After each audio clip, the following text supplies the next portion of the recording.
ಮುಗಿಲ ಬಾನಗಲ ಓಲೆಯಲಿ ಹೃದಯ ಇಡುವೆ ನೀಡಿರುವೆ ಓ ಗೆಳತಿ ಓದುವೆಯ.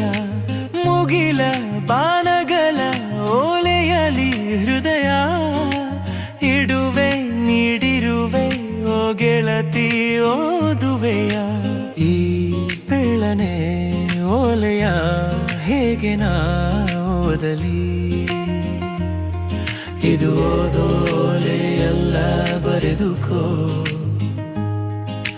ನನ್ನ ಜೀವನಿನದೇ ಎಂದುಕೋ, ನಿನ್ನ ಮನದ ಮನೆಗೆ ತಂದುಕೋ.